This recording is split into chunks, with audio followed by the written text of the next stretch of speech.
ಎಲ್ಲೆಲ್ಲಿ ಕನ್ನಡ ಕುಸಿತಾ ಇದೆಯೋ ಅದನ್ನು ಸರಿ ಮಾಡುವಂತ ಕಾನೂನಿನ ಅಧಿಕಾರ ಪ್ರಾಧಿಕಾರಕ್ಕೆ ಇಲ್ಲ. ನಿಜ ಹೇಳ್ಬೇಕಂದ್ರೆ ನಾವೊಂದು ಹಲ್ಲಿಲ್ಲದ ಹಾವು. ಕನ್ನಡ ಒಂದು ಭಾಷೆಯಾಗಿ ಇವತ್ತು 3 ಬಗೆಯ ಬಿಕ್ಕಟ್ಟುಗಳಲ್ಲಿ ಸಿಕ್ಕಾಕೊಂಡಿದೆ.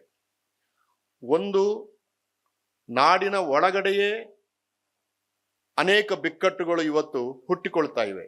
ಅದು ಕನ್ನಡ ಶಾಲೆಗಳು ಮುಚ್ಚುವುದು ಇರಬಹುದು, ಕನ್ನಡಿಗರಿಗೆ ಉದ್ಯೋಗ ದೊರಕದೇ ಇರುವುದು ಇರಬಹುದು, ಕರ್ನಾಟಕದಲ್ಲಿರುವ ಬ್ಯಾಂಕ್ಗಳು, ಪೋಸ್ಟ್ ಆಫೀಸ್ಗಳು, ಇನ್ನಿತರ ಅನೇಕ ಸಂಘ ಸಂಸ್ಥೆಗಳಲ್ಲಿ ಕನ್ನಡಿಗರು ಕಾಣೆಯಾದದ್ದು ಇರಬಹುದು, ಅಥವಾ ಬೀದರದಿಂದ ಚಾಮರಾಜನಗರದವರೆಗೆ ಇವತ್ತು ಹೋಟೆಲ್ ಉದ್ಯಮದಲ್ಲಿ ನೀವು ಬಿಸಿನೀರು ಕೊಡಿ ಅಂದ್ರೆ ಕೊಡೋರಿಲ್ಲ, ಗರಂ ಪಾನಿ ದೇದೋ ಅಂತ ಹೇಳುವ ಪರಿಸ್ಥಿತಿಗೆ ಕರ್ನಾಟಕದ ಒಳಗಡೆ ನಾವು ತಲುಪಿದ್ದೇವೆ. ರಾಷ್ಟ್ರ ಮಟ್ಟದಲ್ಲಿ ಕೂಡ ಅನೇಕ ಬಿಕ್ಕಟ್ಟುಗಳನ್ನ ನಾವು ಇವತ್ತು ಕಾಣ್ತಾ ಇದ್ದೇವೆ. ಬಹಳ ಮುಖ್ಯವಾಗಿ ಕೇಂದ್ರ ಸರ್ಕಾರದ ಅನೇಕ ಉದ್ಯಮಗಳಲ್ಲಿ ಒಂದು ಕಾಲದಲ್ಲಿ 2,000-3,000 ಜನ ಕೆಲಸ ಮಾಡ್ತಾ ಇದ್ರು. ಅದು BL, HAL ಮೊದಲಾದಂಥ, ಬೆಮೆಲ್ ಮೊದಲಾದಂಥ ಸಂಸ್ಥೆಗಳಲ್ಲಿ. ಆದರೆ ಇವತ್ತು ಅವರ ಸಂಖ್ಯೆ 50ಕ್ಕಿಂತ ಕಡಿಮೆ ಇದೆ. ಕೇಂದ್ರ ಸರ್ಕಾರದ ಯಾವ ರೈಲ್ವೆದು ಗಲಾಟೆ ನಡೀತಾ ಇದೆ ಈಗ, ಕನ್ನಡಿಗರು ಅಲ್ಲಿಗೆ ಹೋಗಕ್ಕೆ ಇವತ್ತು ಆಗ್ತಾ ಇಲ್ಲ. ಯಾಕೆಂತಂದ್ರೆ ಪರೀಕ್ಷೆಗಳೆಲ್ಲವೂ ಕೂಡ ಹಿಂದಿ ಮತ್ತು ಇಂಗ್ಲಿಷಲ್ಲಿ ನಡೀತದೆ.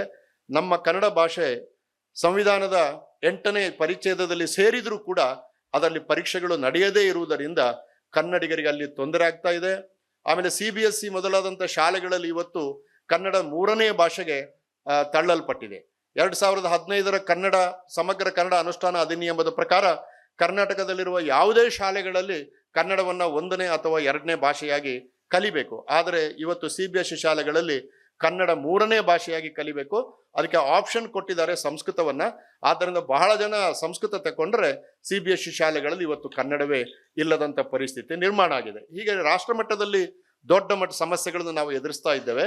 ಆಮೇಲೆ ಅಂತಾರಾಷ್ಟ್ರೀಯ ಮಟ್ಟದಲ್ಲಿ ನಿಮಗೆಲ್ಲ ಗೊತ್ತಿರುವ ಹಾಗೇನೆ 1992ರಿಂದ ಬೆಳೆದು ಬಂದಂತ ಜಾಗತೀಕರಣದ ಪರಿಣಾಮವಾಗಿ ಕಾಣಿಸಿಕೊಂಡ ಮಾರ್ಕೆಟ್ ಇಕಾನಮಿ ಅಂತ ನಾವು ಏನು ಹೇಳ್ತಿದೀವಿ, ಅದರ ಭಾಗವಾಗಿ ಇಂಗ್ಲಿಷ್ ಇವತ್ತು ಸರ್ವವ್ಯಾಪಿಯಾಗಿದೆ. ಒಂದು ಅಧ್ಯಯನದ ಪ್ರಕಾರ ಜಗತ್ತಿನ 8% ಜನರು ಇತರ 92% ಜನರ ಭಾಷೆಗಳನ್ನ ಮಾತನಾಡುವಂತ ಪರಿಸ್ಥಿತಿ ಮುಂದಿನ 50-60 ವರ್ಷದಲ್ಲಿ ಬರಲಿದೆ. ಇಂಗ್ಲಿಷ್, ಹಿಂದಿ ಮೊದಲಾದಂಥ ಭಾಷೆಗಳ ತೀವ್ರವಾದ ಆಕ್ರಮಣದಿಂದಾಗಿ ಕರ್ನಾಟಕದಲ್ಲಿ ಅನೇಕ ಭಾಷೆಗಳು ಇವತ್ತು ನಶಿಸ್ತಾ ಇದ್ದಾವೆ. ಕೇಂದ್ರ ಸರ್ಕಾರ ಕಳೆದ ತಿಂಗಳು ಅಥವಾ ಇನ್ನೊಂದು 3-4 ತಿಂಗಳ ಹಿಂದೆ ಬಿಡುಗಡೆ ಮಾಡಿದ ಪ್ರಕಾರ 245 ಭಾಷೆಗಳು ಈಗಾಗಲೇ ಭಾರತದಿಂದ ಕಾಣೆಯಾಗಿವೆ. ಕರ್ನಾಟಕದಲ್ಲಿ ಕೊಡವ ಭಾಷೆ, ಕೊರಗ ಭಾಷೆ ಮೊದಲಾದವೆಲ್ಲ ತೀವ್ರ ಮಟ್ಟದಲ್ಲಿ ಕುಸಿತಾ ಇದೆ. ನಾನು MA ಮಾಡ್ತಾ ಇದ್ದಾಗ ಒಂದು ಡೆಸರ್ಟೇಷನ್ ಮಾಡಿದ್ದೆ ಬೆಳರಿ ಭಾಷೆ, ಅದರ ಮಾತುಗಾರರು ಇವತ್ತು ಒಬ್ಬರು ಕೂಡ ಇಲ್ಲ.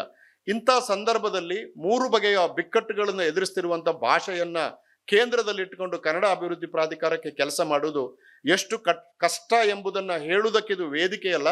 ಆದರೆ ತಾವೆಲ್ಲರೂ ಅದನ್ನ ಅರ್ಥ ಮಾಡಿಕೊಳ್ಬೇಕಾಗಿದೆ. ಇದನ್ನ ಗಮನದಲ್ಲಿಟ್ಟುಕೊಂಡು ನಾವು 2-3 ಬಗೆಯ ಕೆಲಸಗಳನ್ನ ಮಾಡಿದ್ದೇನೆ. ಅದನ್ನು ಒಂದೊಂದೇ ವಾಕ್ಯದಲ್ಲಿ ನಾನು ಹೇಳ್ತೇನೆ. ಪ್ರಾಧಿಕಾರ 1994ಕ್ಕೆ ಬಂದ ಮೇಲೆ ಅನೇಕ ಹಿರಿಯ ಬರಗೂರು ರಾಮಚಂದ್ರಪ್ಪನವರು, ಎಸ್ ಸಿದ್ದರಾಮಯ್ಯನಂತವರು, ಮುಖ್ಯಮಂತ್ರಿ ಚಂದ್ರು, ಇವರೆಲ್ಲ ತುಂಬಾ ಕೆಲಸ ಮಾಡಿದ್ದಾರೆ. ಆ ಪರಂಪರೆಯನ್ನ ಬಿಡದೆ ನಾನು ಅದನ್ನ ಮುಂದುವರಿಸಿಕೊಂಡು ಬರ್ತಾ ಇದ್ದೇನೆ. ಅವರನ್ನೆಲ್ಲ ಸಭೆಗೆ ಕರೆದಿದ್ದೆ ನಾನು.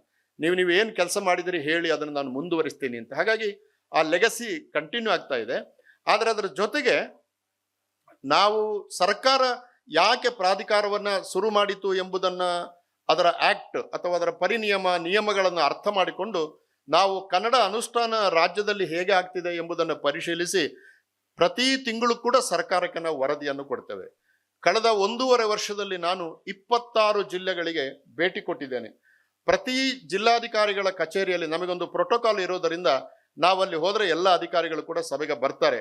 ಪ್ರತಿ ಸಭೆಯಲ್ಲಿ ಸರಾಸರಿ 45 ಅಧಿಕಾರಿಗಳು ಬಂದ್ರೆ 26 ಜಿಲ್ಲೆಗಳಲ್ಲಿ ಕನ್ನಡ ಅಭಿವೃದ್ಧಿ ಪ್ರಾಧಿಕಾರ 1,000ಕ್ಕಿಂತ ಹೆಚ್ಚು ಅಧಿಕಾರಿಗಳನ್ನು ಭೇಟಿ ಮಾಡಿ ಕನ್ನಡ ಅನುಷ್ಠಾನ ಹೇಗೆ ಆಗ್ತಾ ಇದೆ, ಯಾಕೆ ಆಗ್ತಾ ಇಲ್ಲ ಎಂಬುದನ್ನ ಪರಿಶೀಲಿಸಿ ಅವರಿಗೆ ಸೂಕ್ತವಾದ ಸೂಚನೆಗಳನ್ನು ಕೊಟ್ಟು ಎಷ್ಟು ಅನುಷ್ಠಾನ ಸಾಧ್ಯವೋ ಅಷ್ಟನ್ನು ಮಾಡುವುದಕ್ಕೆ ನಾವು ಪ್ರಯತ್ನ ಪಟ್ಟಿದ್ದೇವೆ, ಪ್ರಾಮಾಣಿಕವಾಗಿ ಪ್ರಯತ್ನ ಪಟ್ಟಿದ್ದೇವೆ.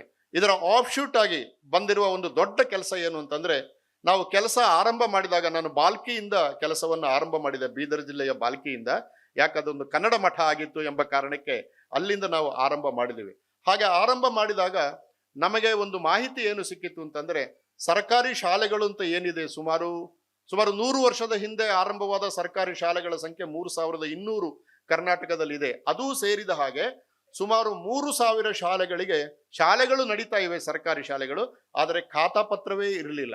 ಇದನ್ನ ಗಮನದಲ್ಲಿಟ್ಟುಕೊಂಡು ನಾವು DC ಆಫೀಸ್ಗಳಲ್ಲಿ ಶಿಕ್ಷಣ ಅಧಿಕಾರಿಗಳನ್ನ, BOIಗಳನ್ನ ಮತ್ತು DDPಗಳನ್ನ ಕರೆದು ಪರಿಶೀಲಿಸಿ ಸುಮಾರು ಒಂದು 3-4 ತಿಂಗಳಾದಾಗ ಕರ್ನಾಟಕದಲ್ಲಿ 19,700 ಶಾಲೆಗಳಿಗೆ ಖಾತಾ ಪತ್ರಗಳೇ ಇರಲಿಲ್ಲ. ಇವತ್ತು ಕನ್ನಡ ಶಾಲೆಗಳು ಮುಚ್ಚಿದಾಗ, ಸರ್ಕಾರಿ ಶಾಲೆಗಳ ಮಕ್ಕಳು ಬಾರದೇ ಇದ್ದಾಗ, ಎಷ್ಟೋ ವರ್ಷದ ಹಿಂದೆ ಆ ಭೂಮಿ ಕೊಟ್ಟವರು ಅವರ ಮೊಮ್ಮಕ್ಕಳು ಬಂದು ಆ ಜಾಗವನ್ನು ವಾಪಸ್ ತೆಗೆದುಕೊಂಡು ಖಾಸಗಿಯವರಿಗೆ ಮಾರಿ ಹೋಗುವಂತ ಪರಿಸ್ಥಿತಿ ಕರ್ನಾಟಕದಲ್ಲಿತ್ತು. ಇದನ್ನು ತಡಿಬೇಕು ಅಂತ ಹೇಳಿ ಕನ್ನಡ ಅಭಿವೃದ್ಧಿ ಪ್ರಾಧಿಕಾರ ತುಂಬಾ ಕೆಲಸ ಮಾಡಿದೆ. ಅದನ್ನ ಎಲ್ಲ ವಿವರ ಹೇಳುವುದಿಲ್ಲ ನಾನು.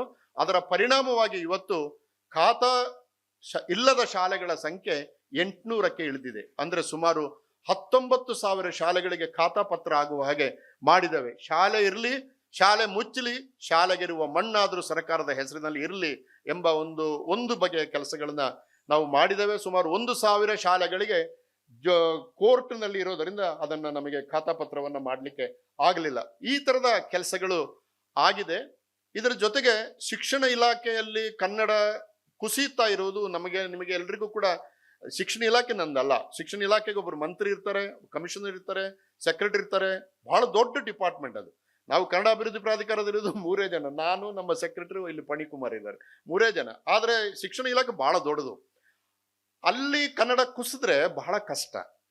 ಆದ್ದರಿಂದ ನಾವು ಏನು ಮಾಡಿದ್ವಿ ಅಂದ್ರೆ 4 ವರದಿಗಳನ್ನ ತಯಾರು ಮಾಡಿ ಕಳೆದ 1.5 ವರ್ಷದಲ್ಲಿ ಸರ್ಕಾರಕ್ಕೆ ಸಲ್ಲಿಸಿದ್ದೇವೆ. ಅದನ್ನ ಅನುಷ್ಠಾನಕ್ಕೆ ತರುವುದು ಬಿಡುದು ಅವರಿಗೆ ಬಿಟ್ಟಿದ್ದು, ನಮಗೆ ಆ ಅಧಿಕಾರ ಇಲ್ಲ. ಒಂದು ನಲಿಕಲಿ, 30 ವರ್ಷಗಳ ಹಿಂದೆ ಆರಂಭವಾದ ನಲಿಕಲಿ ಈಗ ಹೇಗಿದೆ ಎಂಬುದರ ಒಂದು ವಿಸ್ತೃತವಾದ ವರದಿಯನ್ನು ತಯಾರು ಮಾಡಿ ಸರ್ಕಾರಕ್ಕೆ ಕೊಟ್ಟಿದ್ದೇವೆ.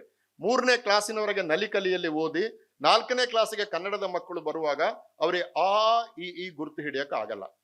10ನೇ ಕ್ಲಾಸಿನ ಮಗುವಿಗೆ ಇವತ್ತು ತನ್ನ ಹೆಸರನ್ನು ಕನ್ನಡದಲ್ಲಿ ಬರೀಲಿಕ್ಕೆ ಬರದಿಲ್ಲದಂತ ಒಂದು ಪರಿಸ್ಥಿತಿಯನ್ನ ಗಮನಿಸಿಕೊಂಡು ನಲಿಕಲಿ ಬಗ್ಗೆ ಒಂದು ವರದಿಯನ್ನ ಸಬ್ಮಿಟ್ ಮಾಡಿದ್ದೇವೆ. ಈಗಾಗಲೇ ನಾನು ಹೇಳಿದಾಗ ಕರ್ನಾಟಕದಲ್ಲಿ 3,200 ಶತಮಾನ ಕಂಡ ಶಾಲೆಗಳಿದೆ. ಗಾಂಧಿಯ ಪ್ರಭಾವದಿಂದ, ರವೀಂದ್ರನಾಥ ಟ್ಯಾಗೋರರ ಪ್ರಭಾವದಿಂದ, ಕರ್ನಾಟಕದಲ್ಲಿ 1915-20ರ ದಶಕದಲ್ಲಿ ಕಾಣಿಸಿಕೊಂಡ ಸಹಕಾರಿ ಚಳವಳಿಯ ಪರಿಣಾಮವಾಗಿ ಕಾಣಿಸಿಕೊಂಡ ಶಾಲೆಗಳು ಇವತ್ತು ಏನಾಗಿದೆ, ಅದರ ಪರಿಸ್ಥಿತಿ ಏನಾಗಿದೆ. ಗಾಂಧಿ ಬಂದ ಶಾಲೆ ಇದೆ, ಅಂಬೇಡ್ಕರ್ ಬಂದು ಕುಳಿತ ಶಾಲೆ ಇದೆ, ವಿಶ್ವೇಶ್ವರಯ್ಯನವರು ಓದಿದ ಶಾಲೆ ಇದೆ, ಕುವೆಂಪು ಅವರು ಓದಿದ ಶಾಲೆ ಇದೆ, ಕಾರ್ನಾಡ್ ಸದಾಶಿವರಾಯರು ಕಟ್ಟಿದ ಶಾಲೆಗಳಿದೆ. ಈ ಶಾಲೆಗಳೆಲ್ಲ ಇವತ್ತು ಏನಾಗ್ತದೆ ಎಂಬುದನ್ನು ಪರಿಶೀಲನೆ ಮಾಡಿ ಸರ್ಕಾರಕ್ಕೆ ಒಂದು ವರದಿಯನ್ನು ಕೊಟ್ಟಿದ್ದೇವೆ. ನಿನ್ನೆ ಮಧ್ಯಾಹ್ನ ನಾನು ಮಾನ್ಯ ಮುಖ್ಯಮಂತ್ರಿಗಳ ಕೈಗೆ ವರದಿಯನ್ನು ಕೊಟ್ಟಿದ್ದೇನೆ. ಸರ್, ಏನೂ ಮಾಡೋದು ಬೇಡ, 3,200 ಶಾಲೆಗಳನ್ನು ಉಳಿಸಕ್ ಆಗಲ್ಲ ಅಂತ ನನಗೂ ಗೊತ್ತಿದೆ, ನಿಮಗೂ ಗೊತ್ತಿದೆ. ಒಂದೊಂದು ಜಿಲ್ಲೆಗಳಿಗೆ ಒಂದೊಂದು ಪಾರಂಪರಿಕ ಶಾಲೆಗಳನ್ನ ಆಯ್ದು 31 ಶಾಲೆಗಳನ್ನ ಕನ್ನಡ ಮಾಧ್ಯಮ ಶಾಲೆಗಳಾಗಿ ಕನ್ವರ್ಟ್ ಮಾಡಿ ಅದನ್ನ ಅದ್ಭುತವಾಗಿ ಬೆಳೆಸಿ ಜಿಲ್ಲೆಗೆ ಒಂದರಾಗೆ ಪಾರಂಪರಿಕ ಶಾಲೆಗಳನ್ನು ಮಾಡಿ 100 ವರ್ಷ ಕಳೆದ ಶಾಲೆಗಳನ್ನು ಉಳಿಸೋಣ. ಗಾಂಧಿ ಬಂದ ಹರಪನಹಳ್ಳಿಯ ಶಾಲೆಯ ಅದರ 1 ಕೋಟಿ ರೂಪಾಯಿ ಖರ್ಚು ಮಾಡಿದ ರಿಪೇರಿ ಆಗ್ತದೆ. ಅದರ ಪಕ್ಕದಲ್ಲಿ ಗಾಂಧಿಗೆ ಒಂದು ಕೊಠಡಿ ಕಟ್ಟಿ ಗಾಂಧಿಯ ಚಿತ್ರ, ಗಾಂಧಿಯ ಸಿನಿಮಾಗಳು, ಗಾಂಧಿಯ ಪುಸ್ತಕ ನಮ್ಮ ಮಕ್ಕಳಿಗೆ ಕಾಣುವಂತಾಗಬೇಕು. ವಿಶ್ವೇಶ್ವರಯ್ಯನ ಬಗ್ಗೆ ಮಕ್ಕಳಿಗೆ ತಿಳುವಳಿಕೆ ಬರಬೇಕು. ಆದ್ದರಿಂದ ಶಾಲೆಗೆ ಬರುವ ಮಕ್ಕಳಿಗೆ ನಾವು ಎಂಥ ಒಂದು ದೊಡ್ಡ ಪರಂಪರೆಯ ಭಾಗ ಎಂಬ ಭಾವ ಬಂದ್ರೆ ಕನ್ನಡ ಸಂಸ್ಕೃತಿ, ಕನ್ನಡ ಭಾಷೆ ಇದೆಲ್ಲ ಉಳಿಯುತ್ತದೆ ಎಂಬ ನಂಬಿಕೆಯಲ್ಲಿ ಆ ವರದಿಯನ್ನ ತಯಾರು ಮಾಡಿದ್ದೇವೆ. ಹಾಗಾಗಿ ಅದು ಆಗಿದೆ. ಕೊನೆಯದಾಗಿ ನಾವು ಮಾಡಿದ, ಈಗ ಇನ್ನೂ ಸಬ್ಮಿಟ್ ಮಾಡಿಲ್ಲ, ವರದಿ ತಯಾರಿದೆ. ಅದು ಈಗ ಕನ್ನಡ ಆಯ್ತು, ಕನ್ನಡದ ಕತೆ ಹೀಗೆ ಆಯ್ತು, ಏನ್ ಮಾಡೋದು, ಇಂಗ್ಲಿಷ್ ಕಲೀಲಿ ನಮ್ಮ ಮಕ್ಕಳು ಅಂತ ನಮ್ಮಲ್ಲಿ ಎಲ್ರಿಗೂ ಕೂಡ ಮನಸ್ಸಿನಲ್ಲಿ ಬಂದಿದೆ. ಇಲ್ಲಿ ಮಂಡ್ಯದಲ್ಲಿ ಒಂದು ಕಡೆ ಬೋರ್ಡ್ ಹಾಕಿಟ್ಟಿದ್ದಾರೆ, ಇಲ್ಲಿ ಪೇರೆಂಟ್ಸ್ಗೆ ಇಂಗ್ಲಿಷ್ ಹೇಳಿಕೊಡಲಾಗೋದು ಅಂತ. ಯಾಕಂದ್ರೆ ಮಕ್ಕಳು ಕನ್ನಡ ಮಾಧ್ಯಮ ಶಾಲೆಗಳಿಗೆ ಇಂಗ್ಲಿಷ್ ಮಾಧ್ಯಮ ಶಾಲೆಗಳಿಗೆ ಹೋದಾಗ ಅವರಿಗೆ ಹೋಮ್ ವರ್ಕ್ ಮಾಡಿಸ್ಲಿಕ್ಕೆ ಅಪ್ಪ ಅಮ್ಮನಿಗೆ ಇಂಗ್ಲಿಷ್ ಬರ್ಬೇಕಲ್ಲ. ಆದ್ದರಿಂದ ಆ ಶಾಲೆ ಅಪ್ಪ ಅಮ್ಮನಿಗೆ ಇಂಗ್ಲಿಷ್ ಕಲಿಸ್ತದೆ. ಅದು ಏನೆಲ್ಲ ನಡೀತಾ ಇದೆ ನಮ್ಮ ಕರ್ನಾಟಕದಲ್ಲಿ ಅಂತ ನೀವು ನೋಡಿದ್ರೆ ಆಶ್ಚರ್ಯ ಆಗ್ತದೆ. ಏನೇ ಇರಲಿ, ಇಂಗ್ಲಿಷ್ ಆದ್ರೂ ಸರಿ ಕಲಿತಾರಾ, ಇದು ಪ್ರಶ್ನೆ. ಕನ್ನಡ ಹೋಯ್ತು, ನಾನು ಅದರ ಬಗ್ಗೆ ಏನ್ ಮಾಡೋದು, ಆದ್ರೆ ಇಂಗ್ಲಿಷ್ ಆದ್ರೂ ಸರಿ ಕಲಿತಾರ ಅಂತ 2019ರಲ್ಲಿ ಇಂಗ್ಲಿಷ್ ಮಾಧ್ಯಮ ಶಾಲೆಗಳು ಆರಂಭವಾದದ್ದು. ಮಕ್ಕಳು ಆವಾಗ ಸೇರಿದವರು ಈಗ 5ನೇ ಮತ್ತು 6ನೇ ಕ್ಲಾಸಿನಲ್ಲಿ ಓದ್ತಾ ಇದ್ದಾರೆ ಇಂಗ್ಲಿಷ್ ಮಾಧ್ಯಮದಲ್ಲಿ. ಅವರ ಇಂಗ್ಲಿಷ್ ಹೇಗಿದೆ, ಈ ಇಂಗ್ಲಿಷ್ನ ಸ್ಟ್ಯಾಂಡರ್ಡ್ ಏನು, ಇನ್ನೊಂದು 10 ವರ್ಷದಲ್ಲಿ ಇವರು ಕಲಿತ ಇಂಗ್ಲಿಷ್ ಅನ್ನ ಜಾಗತಿಕ ಮಟ್ಟದಲ್ಲಿ ಪ್ರದರ್ಶನ ಮಾಡುವುದಕ್ಕೆ, ಕಾಂಪೀಟ್ ಮಾಡುವುದಕ್ಕೆ ಸಾಧ್ಯ ಆಗ್ತದೆ ಎಂಬ ಪ್ರಶ್ನೆಯನ್ನು ಇಟ್ಟುಕೊಂಡು ವರದಿಯನ್ನು ತಯಾರು ಮಾಡಿದ್ದೇವೆ. ಅದರ ಉತ್ತರಗಳು ಬಹಳ ನಿರಾಶಾದಾಯಕವಾಗಿದೆ. ನಾನು ಅದರ ಬಗ್ಗೆ ಹೆಚ್ಚು ಹೇಳುವುದಿಲ್ಲ. ಹೀಗೆ ಶಿಕ್ಷಣದಲ್ಲಿ ನಾವು ಅತ್ಯುತ್ತಮ ಅಂದ್ರೆ ನಮ್ಮಿಂದ ಆದಷ್ಟು ಒಳ್ಳೆಯ ವರದಿಗಳನ್ನ ನಾವು ತಯಾರು ಮಾಡಿದ್ದೇವೆ. ಕೊನೆಯದಾಗಿ ಕನ್ನಡವನ್ನು ಸಬಲೀಕರಣಗೊಳಿಸುವ ಕೆಲಸವನ್ನು ಕೂಡ ನಾವು ಜೊತೆಯಲ್ಲಿ ಮಾಡ್ತಾ ಇದ್ದೇವೆ.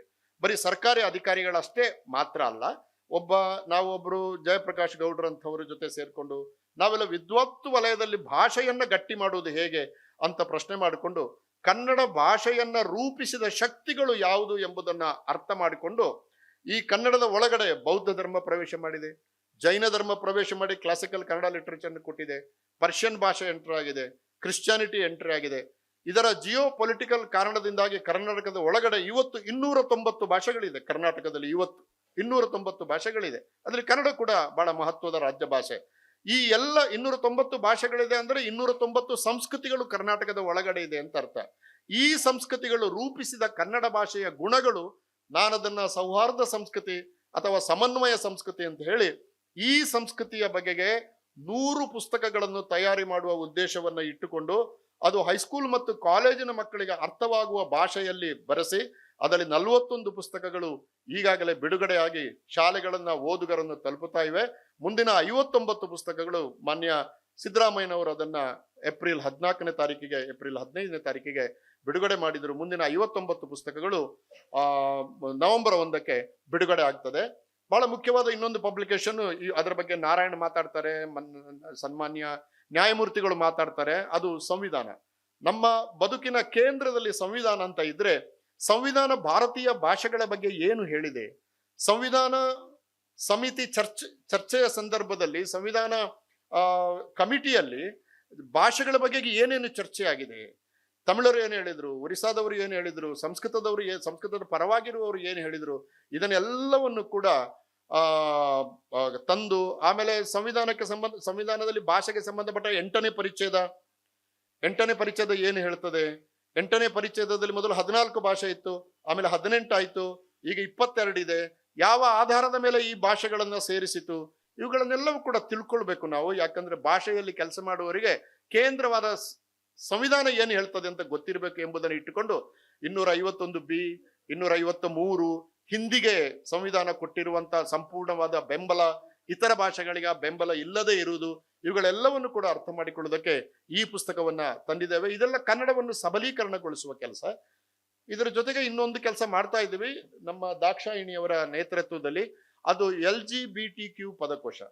ಅಂದ್ರೆ ನಮ್ಮಲ್ಲಿ ಈ ಲಿಂಗ ಸಂಖ್ಯಾಕರು, ಲಿಂಗತ್ವ ಅಲ್ಪಸಂಖ್ಯಾತರು ನಮ್ಮಲ್ಲಿ ತುಂಬಾ ಜನ ಇದ್ದಾರೆ. 32 ಗ್ರೂಪ್ಗಳು ಕರ್ನಾಟಕದ ಬೆಂಗಳೂರಲ್ಲೇ ಇದೆ. ಅವರು ಬಳಸುವ ಅನೇಕ ಪರಿಭಾಷೆಗಳಿದೆ, ಅದು ನಮಗೆ ಯಾರಿಗೂ ಗೊತ್ತೇ ಇಲ್ಲ. ಆದ್ರೆ ಅವರು ಕರ್ನಾಟಕದಲ್ಲಿ ಇರ್ತಾರೆ, ಕನ್ನಡದಲ್ಲಿ ಇದೆ ಆ ಪದಗಳು. ಪಬ್ಲಿಕ್ ಡೊಮೈನಿಗೆ ಅದು ಇನ್ನೂ ಬರಲಿಲ್ಲ. ಅದನ್ನ ಇಟ್ಟುಕೊಂಡು ಸುಮಾರು 300 ಪದಗಳನ್ನ ಒಂದು ಪದಕೋಶ ತರ ಮಾಡಿ ನವೆಂಬರ್ ಅಷ್ಟೊತ್ತಿಗೆ ನಾವು ಬಿಡುಗಡೆ ಮಾಡ್ತೇವೆ. ಕನ್ನಡ ಏಕೀಕರಣ ಆದಾಗ ನಮಗೆ ಒಂದು ಭಾಷೆ ಸಿದ್ಧಿಸಿತು.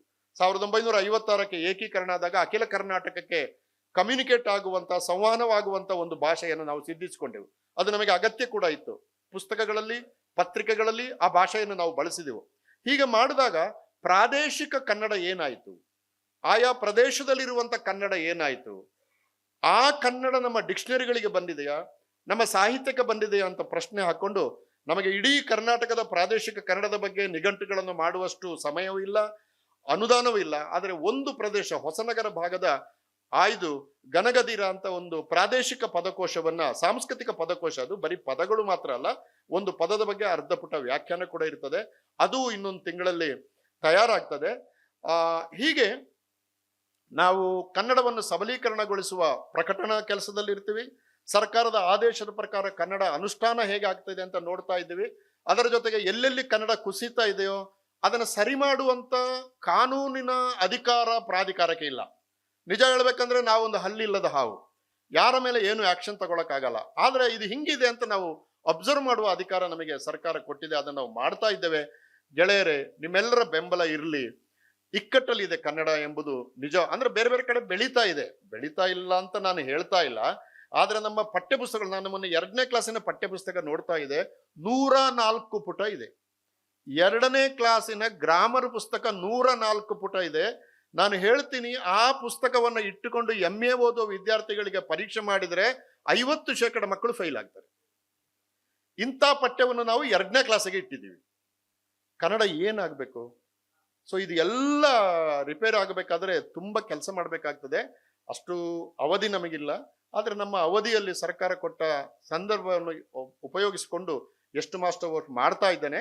ಅದರ ಒಂದು ಔಟ್ಪುಟ್ ಅಥವಾ ಅದರ ಒಂದು ಪರಿಣಾಮ ಇವತ್ತು ಪುಸ್ತಕ ಬಿಡುಗಡೆ ಆಗ್ತದೆ. ನಾವು ಆಕ್ಚುಲಿ ಲಾ ಯೂನಿವರ್ಸಿಟಿಗೆ ಹೋಗಿದ್ದೀವಿ ಸರ್, ಹುಬ್ಬಳ್ಳಿ, ಧಾರವಾಡದಲ್ಲಿ ಅಲ್ಲ, ಹುಬ್ಬಳ್ಳಿಯಲ್ಲಿ. ಅಲ್ಲಿ ಇದರ ಪ್ರಸ್ತಾವ ಬಂತು. ನಾನು ಕೇಳಿದೆ, ನೀವು ಇದೆಲ್ಲ ಮಾಡ್ತೀರಿ ಒಳ್ಳೇದು, ಸಂವಿಧಾನದಲ್ಲಿ ಕನ್ನಡದ ಬಗ್ಗೆ ಏನು ಹೇಳಿದೆ ಅಂತ ಒಂದು ಪುಸ್ತಕ ಮಾಡಿಕೊಡಿ ಅಂತ. ಅದು ಮಿನಿಟ್ಸ್ ಆಯ್ತು, ನಾವು ಅವ್ರಿಗೆ ಪತ್ರ ಬರೆದ್ರು, ಅವರು ಅದನ್ನ ಮಾಡಲಿಲ್ಲ, ಕಾರಣಾಂತರಗಳಿಂದ ಮಾಡಲಿಲ್ಲ. ಕೊನೆಗೆ ಸಂತೋಷ್ ಅವರು ಬಹಳ ಆಸಕ್ತಿ ತಗೊಂಡು ನಾನು ಮಾಡ್ತೀನಿ ಸರ್ ಅಂತ ಹೇಳಿದರು. ಈಗಾಗಲೇ ಸುಮಾರು 30ಕ್ಕಿಂತ ಹೆಚ್ಚು ಪುಸ್ತಕಗಳನ್ನ ಬರೆದಿದ್ದಾರೆ. ತುಂಬ ಸರಳವಾದ ಕನ್ನಡದಲ್ಲಿ ಪುಸ್ತಕ ಇದೆ. ತಾವು ಓದಿ ಅಭಿವೃದ್ಧಿ ಪ್ರಾಧಿಕಾರ ಏನಾದರೂ ತಪ್ಪು ದಾರಿಯಲ್ಲಿ ಇದ್ರೆ ಅದನ್ನ ಖಂಡಿತವಾಗ್ಲೂ ಹೇಳಿ ಕನ್ನಡವನ್ನು ಬೆಳೆಸುವ ಕೆಲಸ ಇದು ಆಗ್ತಾ ಇದೆ ಪ್ರಾಧಿಕಾರ ಅಂತಂದ್ರೆ ನಮ್ಮ ಜೊತೆ ಸೇರಿ ಪರಸ್ಪರ ವಿಮರ್ಶೆ ಮಾಡಿಕೊಳ್ಳುತ್ತಾ, ಪರಸ್ಪರ ಬೆನ್ನು ತಟ್ಟಿಕೊಳ್ಳುತ್ತಾ. ನೋಡಿ, ಇನ್ನೊಂದು ಕೊನೆಯ ಮಾತು, ಇನ್ನೊಂದು ನವೆಂಬರ್ದಷ್ಟೊತ್ತಿಗೆ ನಿಮಗೆ ವಿಧಾನಸೌಧ ವಿಕಾಸಸೌಧದಲ್ಲಿ ಕನ್ನಡದ ಸುಮಾರು 100 ಅತ್ಯುತ್ತಮವಾದ ಸೂಕ್ತಿಗಳು ಗೋಡೆಗಳಲ್ಲಿ ಕಾಣಲಿವೆ. 92 ಅದು ಪಂಪಂದು, ಕವಿರಾಜ ಮಾರ್ಗ, ನಮ್ಮ ವಚನಕಾರರು ಏನು ಹೇಳಿದ್ದಾರೆ, ದಾಸರು ಏನು ಹೇಳಿದ್ದಾರೆ, ಕುವೆಂಪು ಏನು ಹೇಳಿದ್ದಾರೆ, ಅವರೆಲ್ಲ ಕನ್ನಡದ ಬಗ್ಗೆ ಹೇಳಿದ ಉದ್ಘೋಷಗಳು, ಘೋಷವಾಕ್ಯಗಳನ್ನ ಸಂಗ್ರಹಿಸಿ ಅದಕ್ಕೆ ಸರ್ಕಾರದಿಂದ ನಾವು ಅವರಿಂದ ಪರ್ಮಿಷನ್ ತೆಗೆದುಕೊಂಡು ಈಗ ಬಹಳ ಒಳ್ಳೆಯ ಪ್ಲೇಟ್ಗಳಲ್ಲಿ ನಮ್ಮ ಗೆಳೆಯರು ಇಲ್ಲೇ ಇದ್ದಾರೆ, ವೆಂಕಟೇಶ್ ಎಲ್ಲ ಇದ್ದಾರೆ, ಅವರು ಅದನ್ನ ನಮಗೆ ಒಪ್ಪಿಗೆ ಮಾಡಿಕೊಟ್ಟಿದ್ದಾರೆ. ಅದು ಅಂದ್ರೆ ವಿಧಾನಸೌಧದಲ್ಲಿ ಕನ್ನಡಿಗರು ಇದ್ದಾರೆ, ಕನ್ನಡವು ಕಾಣಬೇಕೆಂಬ ಉದ್ದೇಶದಿಂದ ಆಯಕಟ್ಟಿನ ಜಾಗದಲ್ಲಿ ಸುಮಾರು 92 ಕನ್ನಡದ ಸೂಕ್ತಿಗಳು, ಅಂದ್ರೆ ವಿಧಾನಸೌಧ ವಿಕಾಸಸೌಧದಲ್ಲಿ ಪಂಪ, ಪೊನ್ನ, ರನ್ನ, ಬಸವಾದಿ ಶರಣರು ಕಾಣುವುದಿದೆಯಲ್ಲ, ಅದು ಅದಕ್ಕೊಂದು ಕಮಿಟಿ ಮಾಡಿದೆವು. ಬೈರಮಂಗಲ ರಾಮೇಗೌಡರು ಇಲ್ಲೇ ಇದ್ದಾರೆ, ಪ್ರತಿಭಾ ನಂದಕುಮಾರ್ ಇಲ್ಲೇ ಇದ್ದಾರೆ, HS ರಾಘವೇಂದ್ರ ರಾವ್ ಬರಬೇಕು, ಇವರೆಲ್ಲ ಸರಿ ಮಾಡಿದ್ದಾರೆ. ಕೆಲಸ ಏನೋ ಆಗ್ತಾ ಇದೆ. ಇದ್ರ ಬಗ್ಗೆ ಇಷ್ಟು ಹೇಳಿ ಜಾಸ್ತಿ ಮಾತಾಡಿದೆ ನಾನು, ದಯವಿಟ್ಟು ಕ್ಷಮಿಸಿ ಅಂತ ಹೇಳಿ ತಮಗೆಲ್ಲರಿಗೂ ಕೂಡ ಮತ್ತೊಮ್ಮೆ ತಾವು ಬಂದಿದ್ದೀರಿ ನಮ್ಮ ಕರೆಯನಿಗೆ ಹೋಗೊಟ್ಟು, ಅದಕ್ಕೆ ನನ್ನ ಕೃತಜ್ಞತೆಗಳನ್ನು ಹೇಳಿ ಕನ್ನಡವನ್ನ ಬೆಳೆಸೋಣ, ಕನ್ನಡವನ್ನ ಉಳಿಸೋಣ, ಕನ್ನಡವನ್ನು ಸಶಕ್ತಗೊಳಿಸೋಣ ಎಂಬ ಮಾತುಗಳನ್ನು ಹೇಳಿ ನನ್ನ ಮಾತನ್ನು ಮುಗಿಸ್ತೇನೆ. ನಮಸ್ಕಾರ.